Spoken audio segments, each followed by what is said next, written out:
la palabra con ustedes. Estamos muy agradecidos como familia por el recibimiento que nos han dado en todo este tiempo. Han estado preocupados, se han preocupado de cada detalle, así que le amamos mucho, nos sentimos parte de esta iglesia que nos ha adoptado en este hermoso país.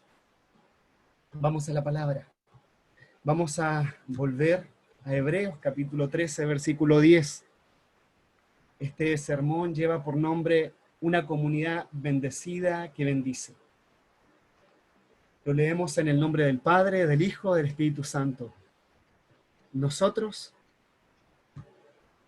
tenemos un altar del cual no tiene derecho a comer los que ofician en el tabernáculo, porque el sumo sacerdote introduce la sangre de los animales en el lugar santísimo como sacrificio por el pecado. Por los cuerpos de esos animales se queman fuera del campamento. Por eso también Jesús, para santificar al pueblo mediante su propia sangre,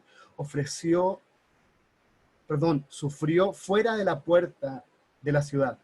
Por lo tanto, salgamos a su encuentro fuera del campamento, llevando la deshonra que él llevó. Pues aquí no tenemos una ciudad permanente, sino que buscamos la ciudad venidera. Así que ofrezcamos continuamente a Dios por medio de Jesucristo un sacrificio de alabanza, es decir, el fruto de los labios que confiesan su nombre. No se olviden de hacer el bien y de compartir con otros lo que tienen, porque esos son los sacrificios que agradan a Dios. Obedezcan a sus dirigentes, a sus pastores y sométanse a ellos, pues cuidan de ustedes como quienes tienen que rendir cuentas. Obedézcanlo a fin de que ellos cumplan su tarea con alegría y sin quejarse, pues el quejarse no les trae ningún provecho. Señor, hoy día háblanos, por favor, una vez más. Disponemos nuestros corazones, disponemos todos nuestros sentidos, Señor, para que tú seas edificando, para que tú seas hablando y para que tú recibas la gloria. Que solamente el poder de tu palabra transforme nuestros corazones. En el nombre glorioso de Jesús. Amén. Amén. Una comunidad de fe bendecida para bendecir, y no hay bendición más grande que la bendición del Evangelio, que la bendición de la obra de Cristo en la cruz del Calvario. El autor de Hebreos tenía muy claro que tenía que poner en contexto a esta comunidad de fe. Esta comunidad de fe naciente que estaba compuesta en su mayoría por judíos hebreos que habían recibido la salvación del Señor Jesucristo, que habían creído en el Evangelio y en la persona, Dios mismo salvando a la humanidad. Ellos entendían que habían sido bendecidos, pero ¿con qué propósito? Y el propósito de la bendición no es para acaparar, no es para guardarla para mí mismo. El propósito de la bendición, sobre todo del Evangelio, es para poder bendecir a otros. Ahora, te quiero hacer una pregunta. ¿Tú has sido bendecido con el Evangelio? Creo que sí. Y ahora te quiero hacer otra pregunta. ¿Estás siendo de bendición para otros? Porque el propósito de la bendición no es que quede ahí escondida, como que se va a agotar, como que se va a acabar. No, para nada. El propósito de la bendición, así como para Abraham en Génesis capítulo 13, versículo 3, que demuestra al Señor que la bendición es para bendecir a otros. Tenemos un problema cuando hablamos de bendición, porque es un término que ha acuñado, que ha tomado y raptado la teología de la prosperidad. Pero por favor saquémonos el paradigma de que bendición tiene que ver solamente con lo económico, aunque es parte de la bendición. Pero la bendición es mucho más grande y la vamos a estar viendo. Ahora, volviendo a lo que el autor de Hebreos quería comunicar, estaba en un contexto donde estaba refiriéndose o estaba comunicando estas palabras a judíos que tenían una tradición, que tenían un contexto religioso, el cual estaban muy arraigados a ello. Para estos cristianos resultaba difícil corromper la idea del templo, de las enseñanzas, de las ceremonias, y abrazar un nuevo pacto, mucho más grande que todas estas imágenes que habían recibido en todo el Antiguo Testamento. El autor parte recordando que tenemos un altar, él no puede estar refiriéndose a la comunión de la mesa de los santos que hoy día estaban participando. El autor se estaba refiriendo a la Santa Cena del Señor. Él tiene que estar hablando del altar en el templo o en el tabernáculo que ya conocían los hebreos. El altar en el que los sacerdotes no tenían derecho a comer.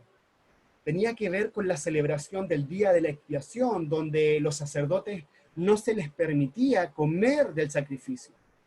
Esto está diciendo, nosotros los judíos tenemos un altar. Los sacerdotes sirven en ese altar, en el tabernáculo, en el templo. El día de expiación es la ceremonia sacrificial de eliminación de la culpa y el pecado a través de un sacrificio.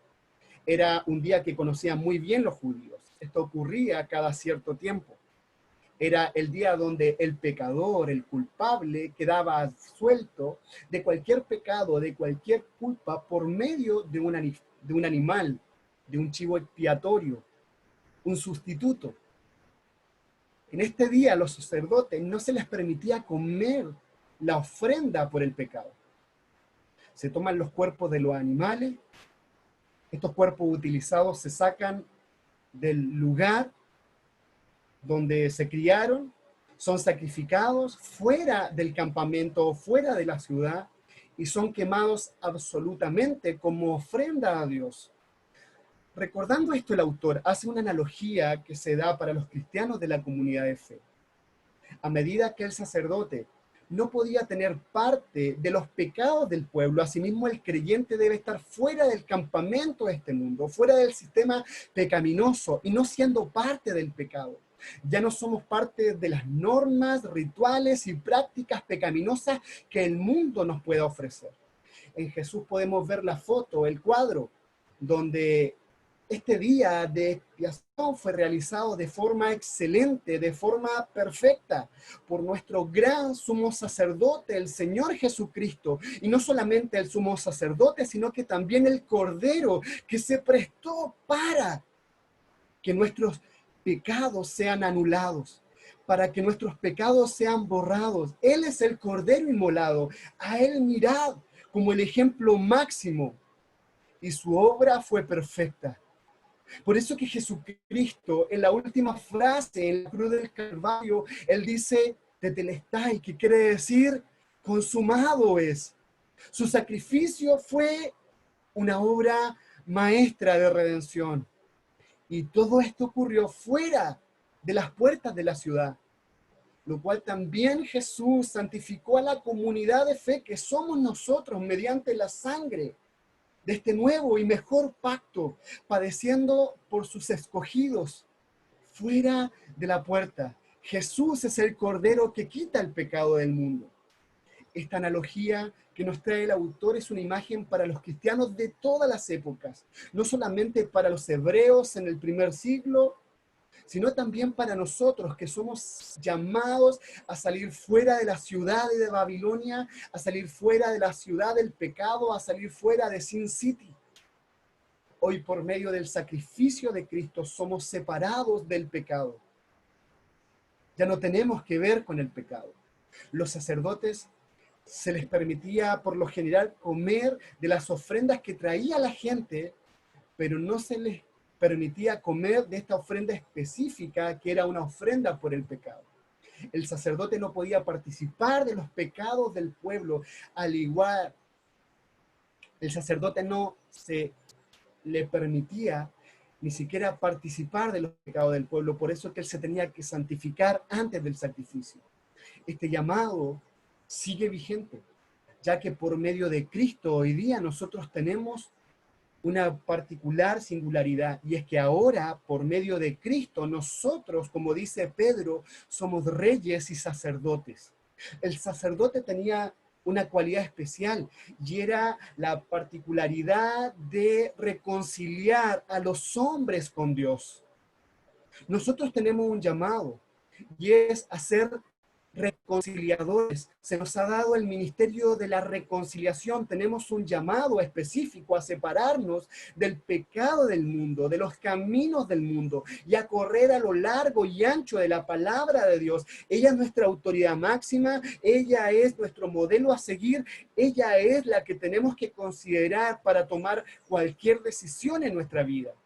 Cuando Dios llamó a los hebreos de Egipto, los instruyó a separarse de las naciones vecinas, de sus prácticas religiosas detestables y de la multitud de dioses que estos tenían. El libro de Hebreos, capítulo 11, versículos 24 y 27, como vimos las semanas pasadas, nos dice que Moisés, mientras crecía en un entorno privilegiado del palacio de Faraón, se negó a alinearse a la ideología de Faraón. Nosotros, igual que Moisés, somos llamados a no alinearnos a la agenda que hoy día el mundo nos quiere imponer, a una agenda global, a la ideología de género, a la ideología de matrimonio igualitario, a la nueva ley de aborto. A ninguna práctica nos podemos alinear que vaya directamente en contra de los estatutos de Dios, aunque sea o aunque se convierta en ley nacional, en decreto presidencial. Uno de los ejemplos más claros que se encuentran en el Antiguo Testamento de alguien que descuidó los mandamientos de Dios es el rey Salomón. La Biblia nos dice que Salomón fue el hombre más sabio que haya vivido en aquella época. Y aún Salomón, a pesar con toda su inteligencia, pensó que era más inteligente que Dios y fue en contra de la orden de Dios. Salomón era un hombre joven, inexperto, inseguro de sus habilidades, pero Dios se apareció a Salomón y le dijo: pídame o pídeme lo que quieras y te lo daré. Salomón no pidió riqueza, no pidió fama, sino que pidió sabiduría. Y Dios, que es bueno, concedió este deseo. Años más tarde se olvidó Salomón de su dependencia de Dios y comenzó a hacer las cosas a su manera. Así como aquella canción mexicana, a mi manera. Así como cantaba Frank Sinatra, a mi manera. Te quiero hacer otra pregunta. ¿A qué manera tú estás haciendo las cosas? ¿A tu manera o a la manera del mundo o a la manera de Dios? Y te puedo asegurar que eso va a traer consecuencias eternas en todo lo que te rodea. Como resultado, Salomón terminó con un reino dividido, terminó en una ruina espiritual y con consecuencia en su familia. No podemos hacer las cosas a nuestra manera, no podemos hacer las cosas a la manera del mundo. Si vamos a proclamar el nombre de Jesús, entregar nuestras vidas a Él, es entregar nuestras vidas a su señorío, porque reconocimos que Él era el Señor, que Él era el Rey de Reyes, no cualquiera, no un igual a nosotros, sino que el sumo sacerdote, el que está sobre todo. Entonces debemos someternos a Él en todos nuestros caminos. Dios nos llama a separarnos de los caminos del mundo. En el Nuevo Testamento se continúa este tema de la separación. Esto queda muy claro a lo largo de toda la Biblia: un pueblo santo, un pueblo apartado, un pueblo que no se puede contaminar con ninguna práctica pagana. El apóstol Juan escribió en su primera carta en donde nos dice que no debemos amar al mundo ni las cosas de este mundo. Por favor, acompáñenme a Primera de Juan, capítulo 2, versículo 15. Nos dice así: no améis al mundo ni las cosas en el mundo. Si alguno ama al mundo, el amor del Padre no está en él. Para todo el mundo, los deseos de la carne, la concupiscencia de los ojos y la vanagloria de lo que tiene y no proviene del Padre, sino del mundo. El mundo y sus malos deseos, pero el que hace la voluntad de Dios permanece para siempre. Si alguno ama al mundo, el amor del Padre, hermanos, no es algo que yo invente o que queramos presionar a la congregación de una mala manera, no, está aquí en la Escritura, dice: si alguno ama al mundo, el amor del Padre no está en él. Ahora, esto no te descalifica. Esto lo que tiene que provocar en tu vida es arrepentimiento y fe y correr al altar de Dios y decirle, Señor, quiero tu amor para no amar las cosas del mundo, para no desconectarme de tu perfecta voluntad. Si alguno ama al mundo, el amor del Padre no está en él. Por favor, subraye esto en su vida. Grábelo en su corazón. Juan no es el único en el Nuevo Testamento al hacer esta declaración. Volvamos por favor a Hebreos, capítulo 13, versículo 14. Dice así, claramente, porque aquí no tenemos una ciudad permanente, pero estamos buscando la ciudad que está por venir a través de Jesús. Por lo tanto, que ofrezcamos siempre a Dios un sacrificio de alabanza. Subraya eso, por favor. Sacrificio de alabanza. Es el fruto de labios que confiesan su nombre. Y no te olvides de hacer el bien y de compartir con otros, porque tales sacrificios agrada a Dios. Amigos, hermanos, como parte de la comunidad de fe, hemos sido bendecidos y hoy somos hijos de Dios. Y el gran muro, el gran abismo que nos separaba de Dios ha sido roto, ha sido quebrado. Este muro que nos separaba de la presencia de Dios, este velo en el templo que nos separaba del lugar santísimo, ha sido rasgado. Así como ese muro en la antigüedad que separaba a las dos Alemanias, donde un país estaba dividido y que cayó, asimismo ha caído por el sacrificio de Cristo en la cruz, el muro que nos separaba de Dios, y hoy día podemos tener acceso al trono de su gracia. Hoy somos partícipes de esta ciudadanía celestial, por lo tanto tenemos una morada celestial y no somos ya de este mundo. Somos peregrinos y extranjeros, estamos de paso y hemos quedado aquí con un propósito. Estamos aquí con una misión que cumplir. A veces tenemos un concepto errado sobre la misión de Dios y pensamos que la misión de Dios es para unos pocos, para un grupo selecto, para unos iluminados, para unos super saiyajines espirituales, que ellos tienen el derecho a ser misioneros. No, mi hermano, eso está equivocado. Todos somos llamados a cumplir la misión de Dios. El mandato de ir de hacer discípulos a todas las naciones no fue solamente a los discípulos de aquella época, en aquel momento, sino que a toda la iglesia, a través de todas las generaciones. Somos misioneros, estamos de paso. Somos llamados a vivir de forma separada.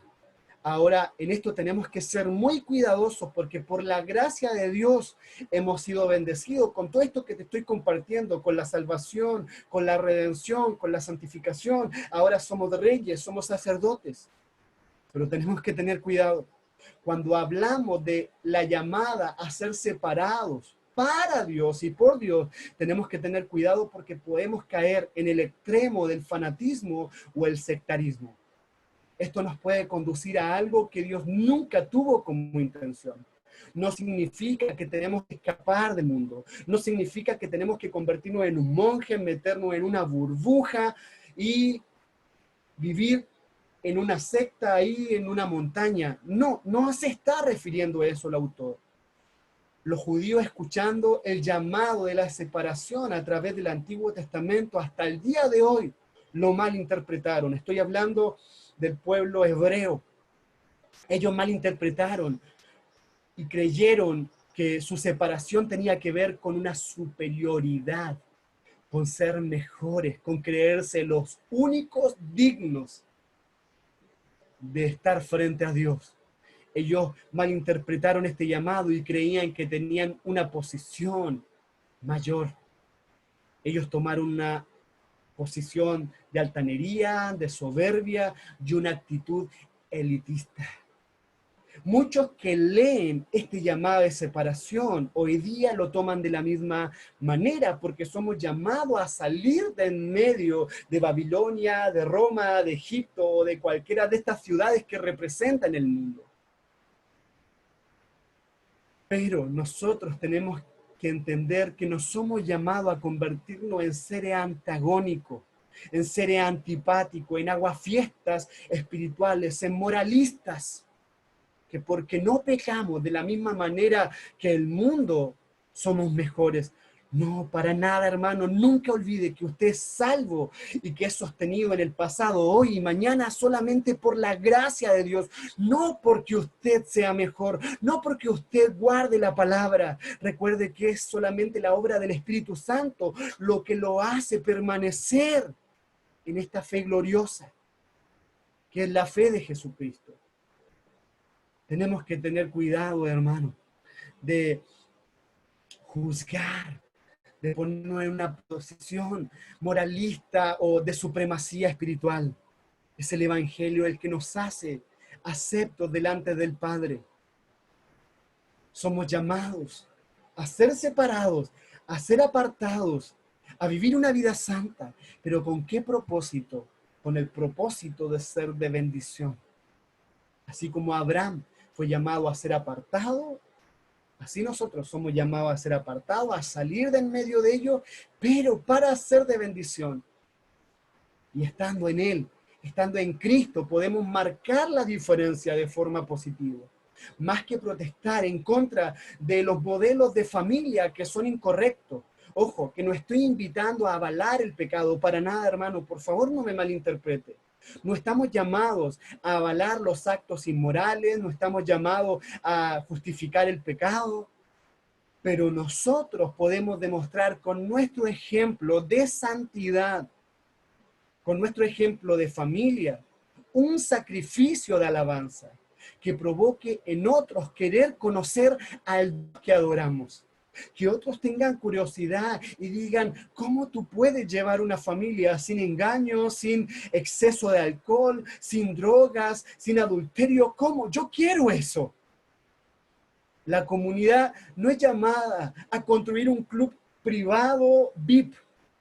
La comunidad de fe no es llamada a vivir en una burbuja social. Hoy día estamos viviendo en una burbuja social por temas de salud, hermano. Pero recuerde la imagen de Jesús. Recuerde nuestro ejemplo máximo, con quién Él convivió, con quién Él se rodeó. ¿Acaso no fue con pecadores, con prostitutas, con borrachos, con ladrones, con cobradores de impuestos?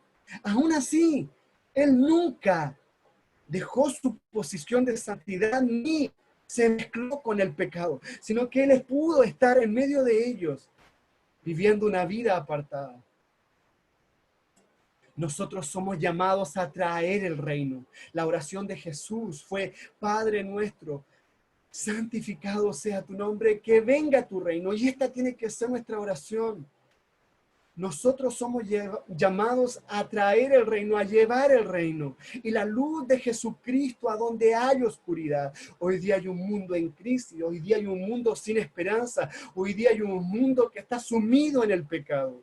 Pero el reino de Dios es un reino de gozo, es un reino de paz, es un reino de amor, es un reino de justicia. Y ese reino o ese gobierno no lo va a traer el gobierno de turno, no lo va a traer una nueva autoridad política, ni siquiera aunque sea evangélica.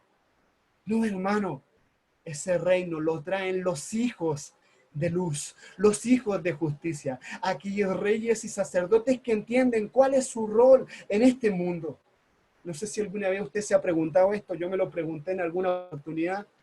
¿Por qué ese día que nosotros aceptamos a Jesucristo como Señor y Salvador en nuestros corazones, por qué ese día el Señor no nos hizo el trabajo más fácil y nos llevó de una al reino de los cielos?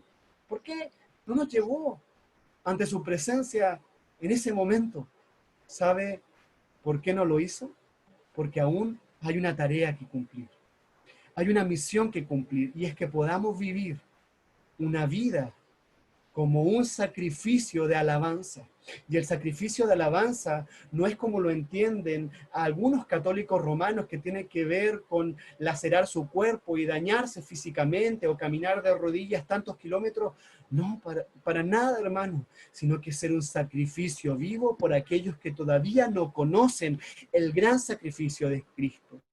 Por eso yo le invito a ofrecer su familia, a ofrecer nuestra escuela, a ofrecer nuestros jóvenes, a ofrecer nuestros niños como sacrificio vivo. Ojo, no para que ellos se contaminen con el mundo, no, para que puedan ser un agente y un factor de cambio en la sociedad. Que nosotros podamos ser una bendición para la comunidad secular de Arraiján, para que nosotros seamos sal y luz de la tierra. La sal no sirve de nada en el salero. La sal, a mí me gustan los asados y me gustaría invitarles pronto a comer un rico asado aquí a mi casa, hermano. Pero entiendo que la sal tiene un propósito en la carne y es darle sabor. Este mundo está insípido. Esta sociedad está desabrida y somos nosotros, hermanos, los que le damos sabor. Así que salgamos del salero, dejemos de vivir ahí entre cuatro paredes y vamos y cumplamos nuestra misión. Ingresemos a las ligas deportivas. Si vemos contaminado nuestro Raijano, nuestro Panamá, mire, ya me estoy identificando con este país. Si vemos contaminado nosotros, salgamos a limpiar las calles. No seamos cristianos al estilo Ned Flanders. A los que les gustan los Simpsons van a entender de lo que estoy hablando. No, hermano, podemos marcar la diferencia. No hacer lo malo que la gente hace, sino demostrar con nuestro ejemplo lo que es vivir una vida santa. Como dice Jeremías 15:19, que ellos se conviertan a ti y no tú a ellos. Ofrezcamos nuestra experiencia en economía. Ofrezcamos nuestros servicios a la comunidad. Ofrezcamos lo que el Señor ha dado y ha depositado, no solamente dentro de las cuatro paredes de la comunidad, que no digo que está mal, esto muy bien, la calidad, el servicio tiene que partir por casa. El mundo no va a conocer a Dios si seguimos encerrados, hermano. La separación del mundo no significa la separación de los no creyentes en el sentido de no tener contacto con ellos. Si esto fuera así, nosotros no podríamos trabajar con ellos o ser hospitalarios con ellos.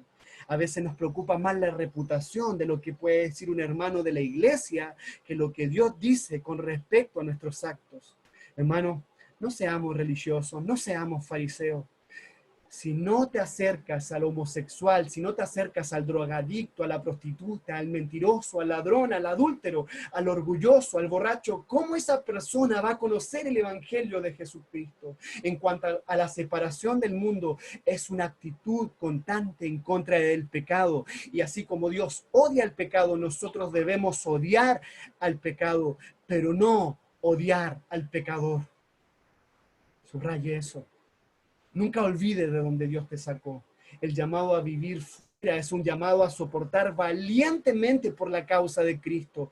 En el barrio, en el mercado, en la escuela, en la universidad donde Dios te puso. Somos llamados a hacer luz. Somos llamados a compartir el evangelio allí donde el Señor nos da la oportunidad de hacer el bien, a compartir con otros lo que tenemos. Porque estos son los sacrificios, como decía la palabra de Dios, que agradan a Dios. No olvides que la religión verdadera, la religión pura, a los ojos de Dios Padre, es ocuparse de los huérfanos y de las viudas en sus aflicciones. Me gusta una interpretación que por ahí tiene un teólogo. Aquí la palabra no hace solamente referencia a aquellos huérfanos y viudos o viudas con respecto a circunstancias de la vida, sino también a los huérfanos espirituales. Aquellos que no han conocido al Padre Celestial, aquellas viudas y viudos que tienen a Dios como muerto, aquellos que se descargaron, aquellos que están lejos de Dios. Hermanos, el versículo 17 del capítulo 13 no hace una aclaración, todo en el sentido de la comunidad, porque no somos independientes, no podemos trabajar como llaneros solitarios o como iluminados, hermano. Por lo general, quien hace el trabajo solo siempre termina mal, porque hay de aquel que cae, ¿quién lo va a recoger? Porque está solo. El versículo 17 nos dice, obedeced a vuestros pastores, a vuestros ancianos, dicen otras versiones, a las autoridades. Obedeced a vuestros pastores. Y de nuevo subrayé esto, sujetaos a ellos, porque ellos velan por vuestras almas como quienes han de dar cuenta, para que lo que hagan, lo hagan con alegría sin quejarse, porque esto no es provechoso. Aquí está la misma idea que en el versículo 7 del mismo capítulo. Acordaos de vuestros pastores que hablaron la palabra de Dios, considerad cuál ha sido el resultado de su conducta e imitad su fe. La comunidad de fe ha sido bendecida por el pastor como una autoridad puesta por Dios. El pastor, el anciano, el líder dentro de la comunidad de hoy tiene la misma figura que tenía la autoridad en el primer siglo. Un pastor es un hombre de Dios que enseña la palabra de Dios. Los miembros de la congregación, de la comunidad de fe, deben obedecer a la palabra de Dios tal como el pastor se la ha comunicado. No la ponga en duda. Ahora examinarlo todo, retener lo bueno, pero si usted ha decidido abrazar una comunidad de fe y decir, esta es mi iglesia local en la cual yo voy a crecer espiritualmente, no se convierta en un revolucionario sin causa, no se convierta en un personaje antagónico frente al pastor. El pastor está para velar por su vida. El trabajo del pastor no siempre es el más popular, no siempre es el más aplaudido, no siempre es el más gratificante, incluso a veces no es el mejor remunerado. Porque creemos que al ser un llamado de Dios, bueno, Él tiene que resistirlo todo. No, hermano. El trabajo del pastor, y se lo digo porque por muchos años fui pastor, y entiendo de lo que estoy hablando. Es un llamado santo de una alta responsabilidad, pero también de gran estima. Y nosotros como ovejas, a veces no queremos ser pastoreados. Queremos rebelarnos, somos chúcaros, somos rebeldes. Y recuerdo cuántas veces hablé con mi congregación y con hermanos, diciéndole después de que cayeron, después de que estaban en el lodo del pecado, después de que estaban pagando las consecuencias de no haber obedecido un consejo o una administración, decirles, te lo dije, pero no para condenarlo, no para jactarme de mi autoridad, sino para nuevamente lavar, restaurar y poder poner en la grey, en la manada, en la comunidad, a aquella oveja. El pastor tiene esa característica de vendar las heridas, de sanar al enfermo. Ahora, él es un ejemplo moral y de autoridad. Recuerde que el pastor no está puesto por los hombres, si bien es cierto, probablemente una comunidad de fe dio testimonio de él, así como se dio testimonio de Timoteo o de Pablo. Asimismo, la comunidad dio fe de aquel hermano llamado a cumplir este ministerio. Pero la palabra del pastor, cuando él la exhorta, cuando él la predica, es para obedecerla. Sería mejor no oír la palabra de Dios que habiéndola oído no la obedecemos. El apóstol Pablo dice en su primera epístola a los tesalonicenses, en el capítulo 5, versículo 12 y 13, dice, os rogamos, hermano, que reconozcáis a los que trabajan entre vosotros y os presiden en el Señor y os amonestan, y que los tengáis en mucha estima y amor por causa de su obra. Hermanos, los pastores también lloran. De modo que si el pastor está presentándole la palabra de Dios como debe, entonces debe acatar y obedecer lo que la palabra de Dios enseña. El pastor es una autoridad puesta por Dios, no porque él es la cabeza de la iglesia. Ojo, hermano, la cabeza de la iglesia es Cristo. Pero si el Espíritu Santo, la palabra de Dios, la comunidad de fe reconoce al pastor como autoridad, debemos reconocer su rol y someternos a él voluntariamente, porque él está puesto para cuidar, para reprender, para corregir, incluso para disciplinar a los miembros de la comunidad de fe. Esto no es algo que se le ocurrió a los hombres, esto es algo que Dios dispuso para la iglesia primitiva, la iglesia de todos los siglos. El pastor no es un superhéroe, hermano. También se cansa, también llora, también se frustra, también se enferma, también peca. Por eso no podemos caer en la idolatría, ni elevarle como un ídolo dentro de la congregación. No, hermano. Pero sí debemos honrarle porque es nuestro pastor. Y la mejor forma de bendecir al pastor, escuche esto, es poder ser de bendición, no solamente para la iglesia, no solamente para edificación del cuerpo, sino para poder ser luz y de bendición para las naciones. sea un discípulo. Usted es llamado a ser un discípulo, un hombre y una mujer de Dios que vive para bendecir el nombre de Dios y bendecir a otros. Para concluir, hermano, este tema, solo quiero repasar algunos puntos que son cruciales en lo que acabamos de estudiar. Somos una comunidad de fe, bendecida para bendecir.